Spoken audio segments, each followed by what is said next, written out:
Welcome to the Natural Super Kids podcast, where you will discover practical strategies to inspire you to boost the health and nutrition of your kids. I'm Jessica Donovan, a qualified naturopath specialising in kids' health, and I want to make it as easy as possible for you to raise healthy and happy kids. Let's get into it.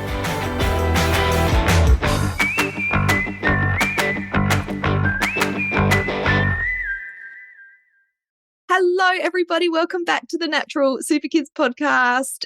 So good to have you listening in today. Today, we are joined by our naturopath, Sarah Worboys. Hello, Sarah. Hey, Jess. Good to be here. So good to have you back. And today, we're going to be talking about a topic that is close to both of our hearts, which is perimenopause. So Sarah and I are both sort of in those perimenopausal years. And we wanted to chat about this on the podcast because we recently did a masterclass and a cheat sheet in the club on perimenopause, and they were really popular with our club members, weren't they? Yeah. And I think because a lot of the mums in the club are of this age, Yes. with tween to teen kids, and we're all sort of, high on hormones or low on hormones. A bit of both sometimes. Yeah. And that's such a good point because we're having babies later generally, like we're often going through these perimenopausal years while our, kids are going through the teen years or the changes of puberty, sometimes even, with younger kids. And so that can make things a bit tricky. Or just sort of, add different dimensions to what we're going through as well. So we are, as I said, Sarah and I are both in these years. And before we get started into perimenopause, do you want to just share a little bit about yourself for anyone who might not have heard the podcast you've been on before? Yeah, so I'm the consulting naturopath with Natural Super Kids and been working with you for 2 years.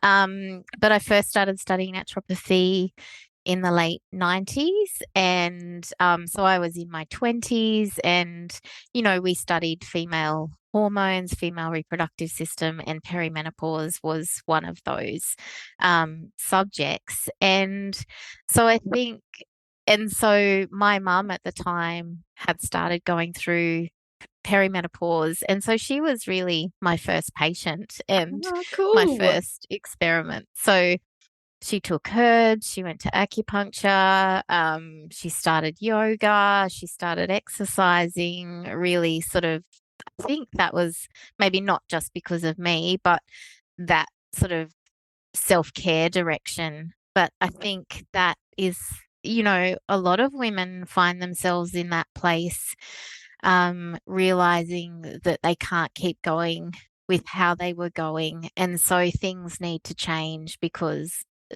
our bodies are changing and we can't do what we used to do as often or just keep pushing through. So, but I think a lot of women, like I think through social media, perimenopause is becoming, quite talked about, and women are becoming more familiar with symptoms around it, and that something is going on.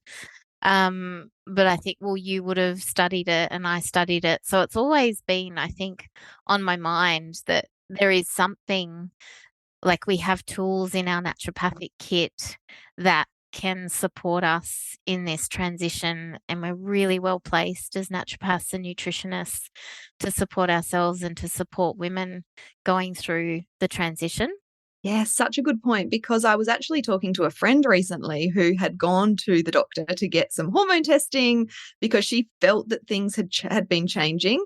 And the doctor's answer was like, there's no point in testing your hormones because, nothing is definitive in any sort of blood tests when it comes to perimenopause, and you're certainly not menopausal yet. So I agree, like as naturopaths and nutritionists, there's so much that we can offer to support women through this transitional stage, which is exactly what it is. Like we often talk about it as the second puberty, and I love thinking about it like that. For me personally, my kids are sort of in the throes of puberty. And so Yeah. you give them, you give them grace and you're patient with them because of that. And so I think we need to, do the same for ourselves and our perimenopausal friends and family, because it is, it is a transition and it is a change. So do you want to share some of the facts about perimenopause in case people sort of are wondering, what is this perimenopause and am I actually in it? Yeah. So like you just said about the hormonal testing, like that, yeah, hormones do start moving. So progesterone naturally declines and estrogen goes on a bit of a roller coaster.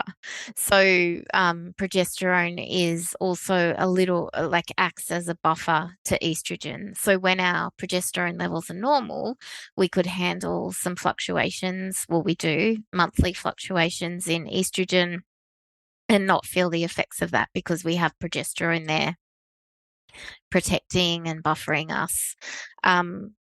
But as progesterone declines, we sort of start to feel the full effects of that estrogen roller coaster. And so, moodiness, sleeplessness. So it's a combination of lowered progesterone and, fluctuating estrogen, brain fog, yeah, low mood, sleeplessness, fatigue, weight gain, insulin resistance. So it's like you don't necessarily get all of those things, but often women sort of, tick about 2, 3, 4 of those boxes Yes, all the fun going things, through. right? Yeah. And also like shorter cycles is really common as well. And I'm personally, experiencing those. So periods that are coming more regularly, every 22, 23, 24 days, heavier periods, more painful periods. I know personally I've never had painful periods or even heavy periods, but over the last year or so they've definitely become, I've had the cramping. I'm like, oh, Mm. this is period. Yeah, right. Yeah. And yeah, heavier periods. And I love what you said about that, the estrogen going on a bit of a roller coaster. When I was researching for the perimenopause masterclass that I put together, I was actually really surprised to read that estrogen can actually increase by 3 times. Yeah. But it is really fluctuating because we think about menopause as, that decline in estrogen. But before that happens, the estrogen kind of, like you said, goes on that roller coaster and can actually increase, which, leads to a lot of the signs and symptoms that are so common in perimenopause. Yeah, that's right. And I just wanted to touch on that testing you mentioned with the GP. So I guess it's not all that informative, the GP testing, but we can refer to, like we refer for Dutch testing, and that gives us quite a good overview of what the hormones are doing, what pathways they're being metabolized, and particular, like if there's a dominance of some, it doesn't just do estrogen and progesterone, but looks at DHEA and androgens and their pathways. So it can give us some real insight into how to use our tools, like, if we need to increase estrogen metabolism or androgen metabolism, we can play around with those things.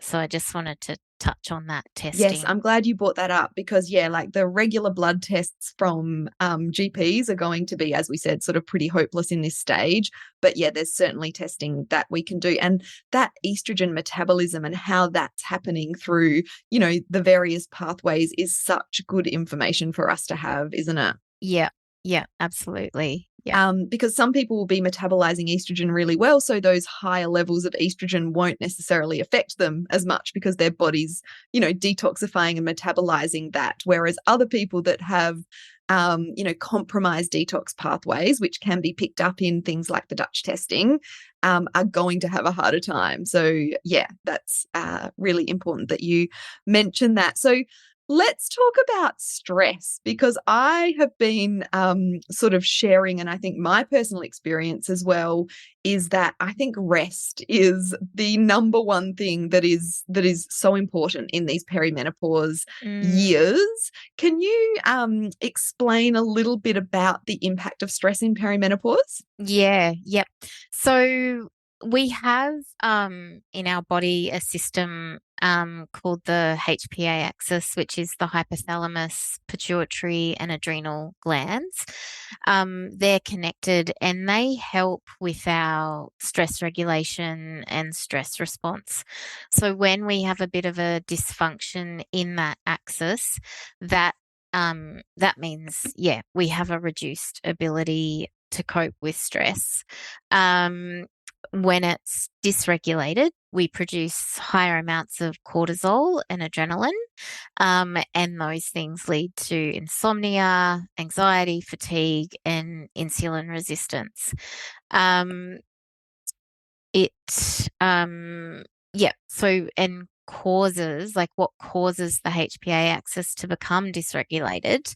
um One of them is the lowered progesterone, so that's naturally going to happen. And other things are just like chronic ongoing stress. So um if you've got a stressful job, or you just, you're not doing all of those self-care things that help reduce your stress levels, staying up late, getting up early, over exercising, anything that puts stress on your body on an Parenting. ongoing level. What did you say? Parenting. Yeah, parenting. Regular life. I mean, really, Yeah, like yeah, we don't, I think people being affected by stress and having too much stress or not coping well with stress is pretty standard, isn't it? it And is. I think Yeah, it's in these years that we start, we might be able to power through. I think you mentioned that before, in our 20s and 30s, but we get to our 40s and this stage where our hormones start to change, and we just can't do it anymore. We can't cope with the that sort of high paced lifestyle as well anymore. We certainly feel the effects of that. yeah. And I think it's really important to not put it off. I heard a conversation a little while ago about, it was a woman my age sort of talking about, well, in a few years I'll have time to go and look after myself when the kids are sort of more settled. And I know, like, it can be really hard to carve out that time for yourself, but it's you actually really need to be doing it now and putting those things in place to just be able to switch off, and look after yourself. Because in a few years, I mean, you you're just so not in the habit of doing that anyway, and it does take time to train yourself to look after yourself. And build in those habits. That's so true. And we know also that women that go into the perimenopause years and menopausal years with that dysregulated HPA axis, that those high sort of stress levels generally have a harder time with perimenopause and menopause. So yeah, it like I love that you said that. It's really important to start now, wherever that might be for people. Yeah, yeah, that's right. And just also one of the things that can disrupt that axis is the circadian rhythm. So not getting enough, good morning light, and then overexposure to evening light. And like, though, that evening light, it is unavoidable to some extent because we all have electricity, we need to do things at night, but we can minimize that as much as possible. But at the other end of the day, in the morning, is probably it's so important to be exposed to morning light within that first hour of waking, because that directly impacts the pituitary gland, Yeah. So through the such a eyes, such the a sunlight.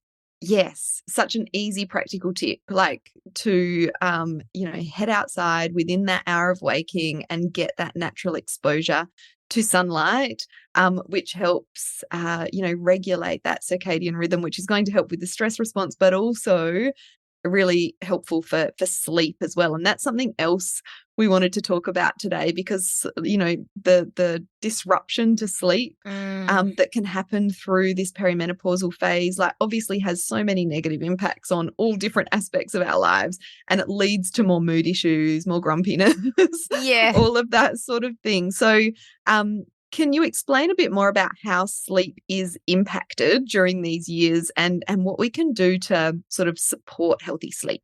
Yeah.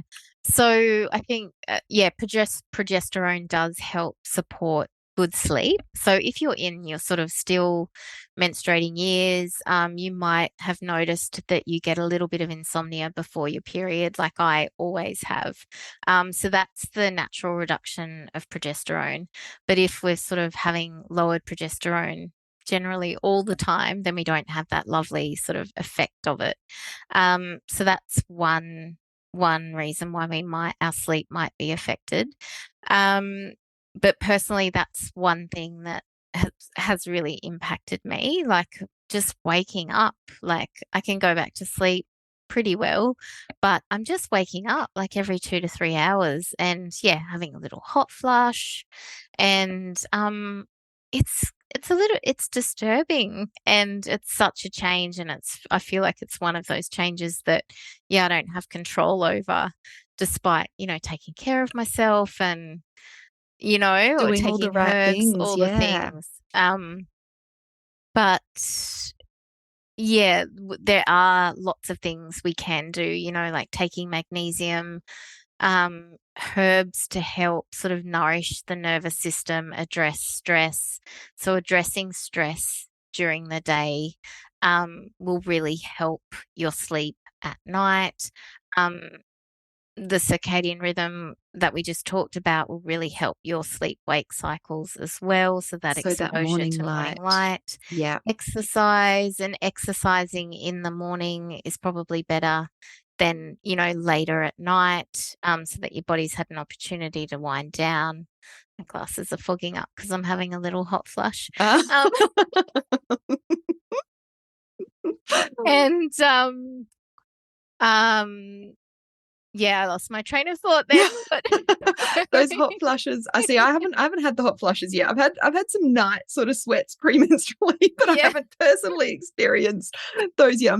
I'm sure that they will be to come. But yeah, I think you're like, the magnesium is such a good point, I think, when it comes to sleep, because magnesium is so helpful for perimenopausal symptoms generally as well. So I think if anyone listening is thinking of taking something, or what they can do to support themselves, like, number one would be magnesium. It's going to help sleep, it's going to help mood, it's also going to help general hormone balance.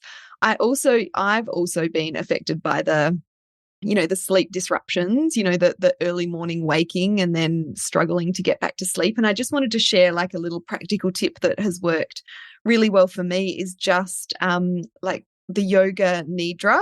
So just in my head, thinking about relaxing all the different parts of my body. So I start with or just even awareness in those certain parts of the body. So, start with little toe, next toe, next toe, next toe, yeah, foot, ankle, lower leg, knee, and I go quite slowly through my whole body. And I find that works really well to help me. I think it gives my mind something to focus on, but it's also having that relaxing effect. But as well, that morning light exposure, I think, is super important.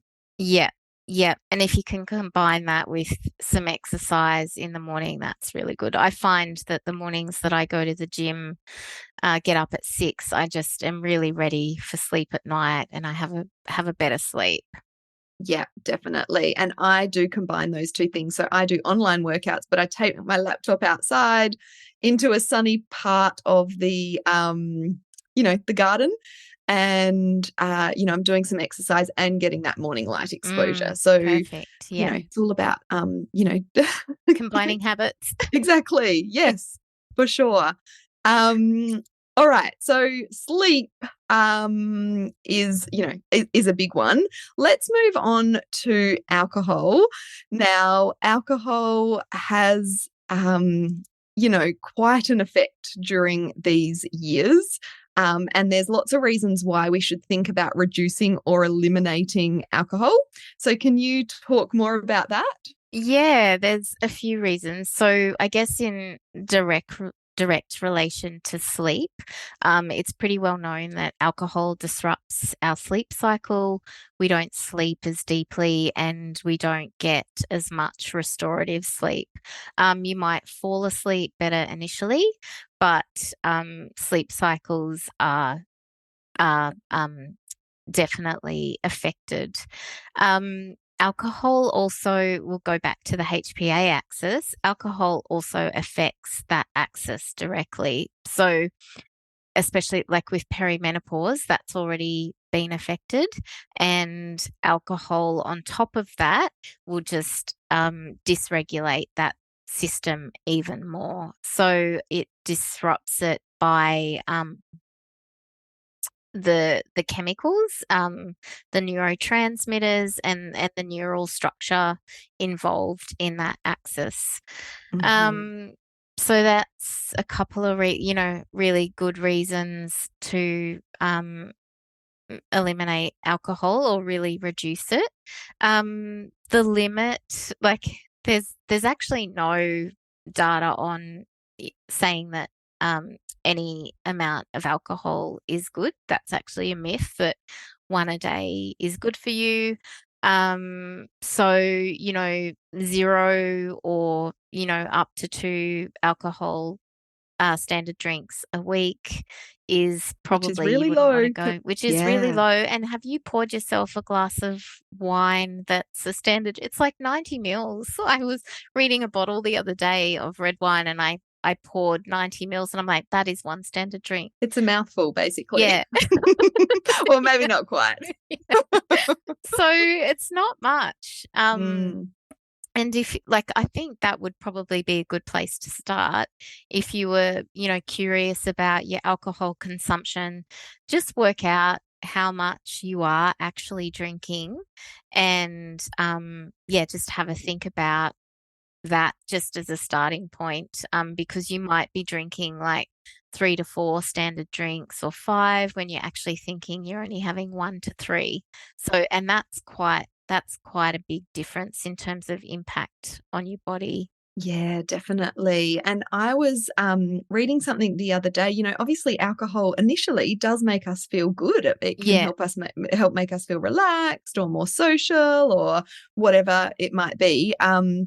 But something that really hit home for me when I was reading something the other day was, it like alcohol does, improve or increase those feel good neurotransmitters initially, but only for about 20 to 30 minutes. And then it's decline, and then we actually have negative effects on those neurotransmitters for hours afterwards. Mm, So that was mm, a really good motivator because I will be transparent. I'm not perfect with, I do like a glass of wine. And I think, I probably would benefit from cutting it out altogether.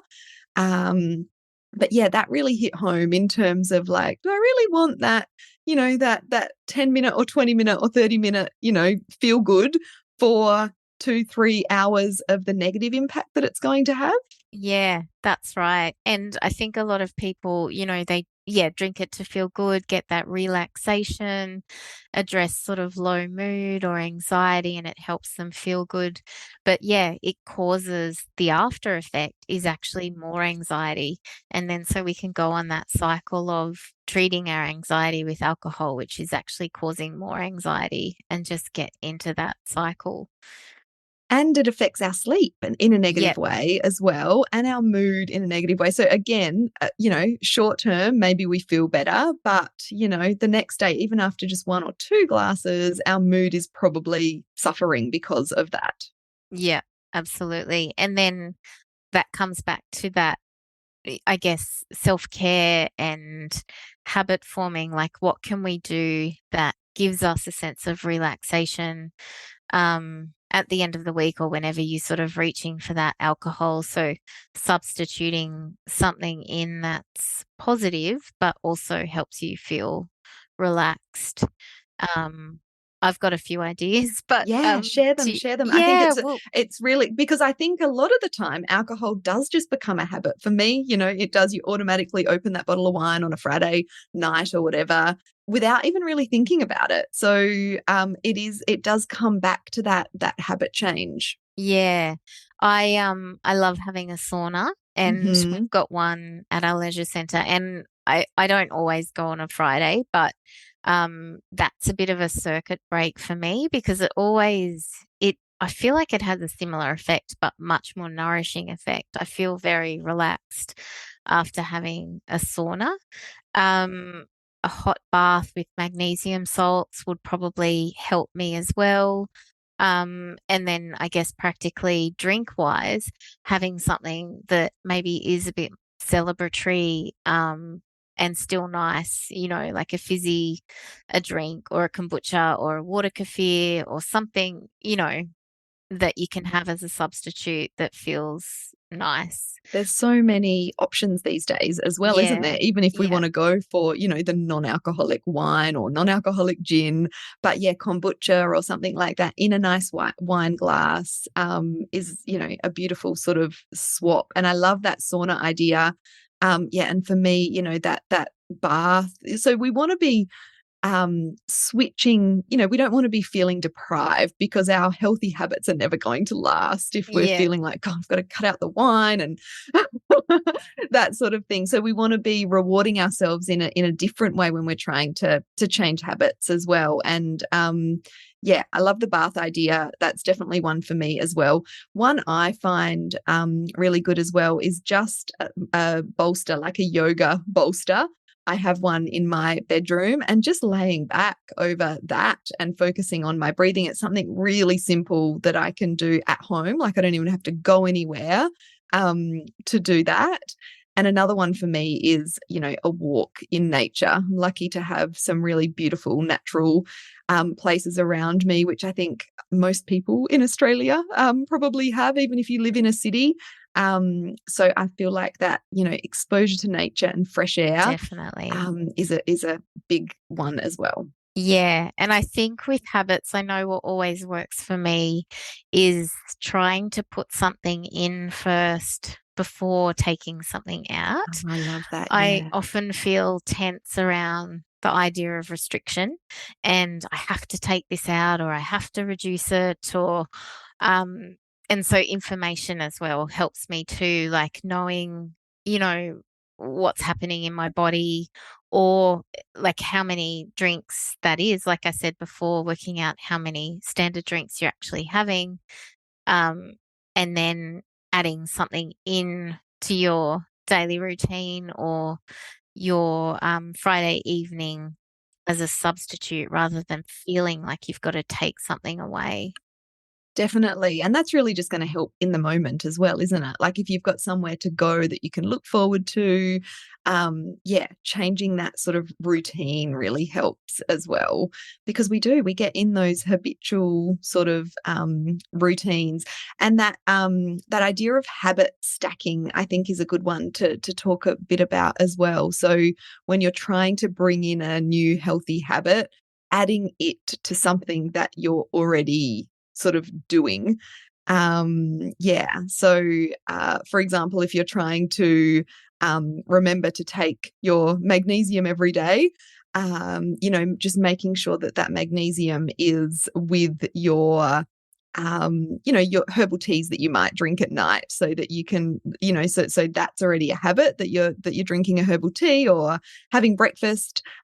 So you can add that in there. I think that can really help with changing habits as well. Definitely. And I guess shifting that your mindset as well from I'm not, necessarily taking something out at the moment. I'm just changing perhaps the time of day, or I'm going to substitute something else in that time. I've recently switched my coffee drinking to I'm in a habit, have been for a while, of having one waking up, and look forward to it before I go to bed at night. And I just switched doing that because of like the circadian rhythms and cortisol. So I've been doing it just for a week and a half, and when I go to the gym as well, I have one with Pete in the morning and before we go. So this morning was the first time we didn't have one together and we just went to the gym and it was fine. It was good.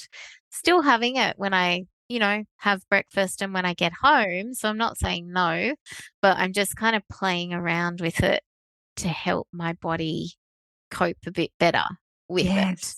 And I love that. And that's another really good example of not necessarily taking it out altogether, but with coffee in the morning, like if you're drinking coffee on an empty stomach, that is not going to be great for, your blood sugar regulation or your stress response, your cortisol, which are all the things that we've sort of been talking about. So just switching that morning coffee to have like later on with your breakfast, you're still having it, but it's going to make, a really big difference. Yeah, definitely. Yes.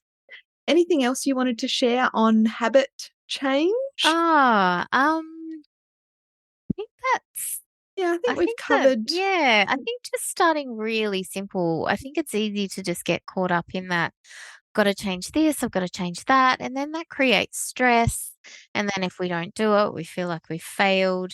But, trying moving things around and sort of adding some nourishing things in before you feel like you've got to remove too much. I love that one. And not expecting too much of yourself either.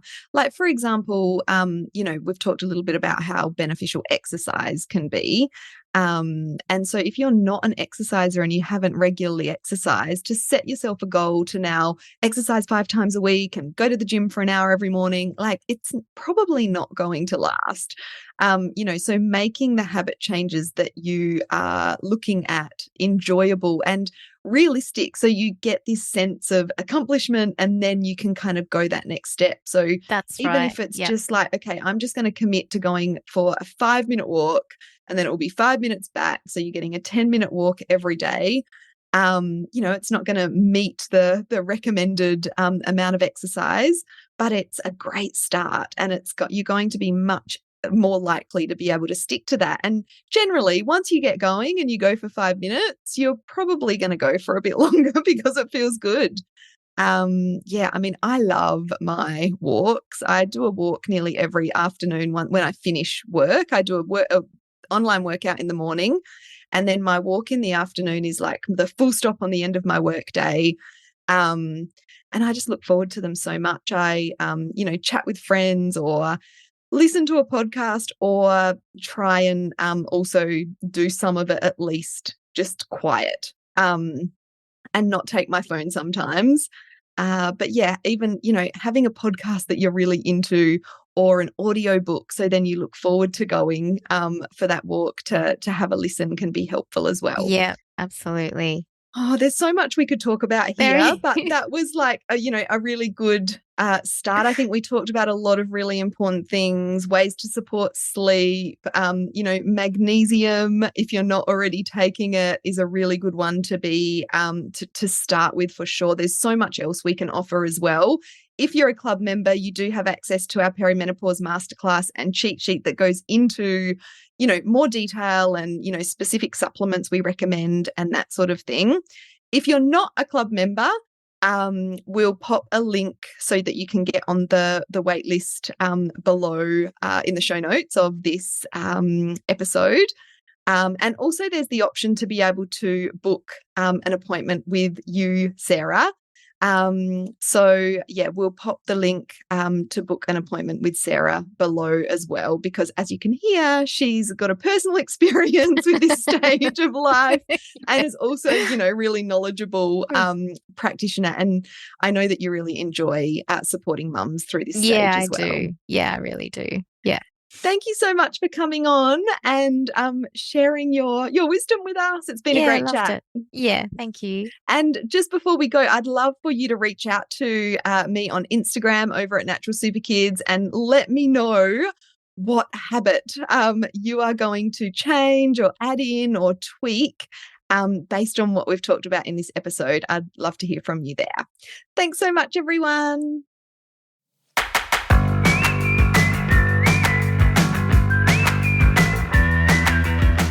Thank you so much for joining me on the podcast today. Head on over to our website, naturalsuperkids.com, for the show notes for this episode as well as a whole heap of inspiration to help you raise healthy and happy kids. I'll see you next week.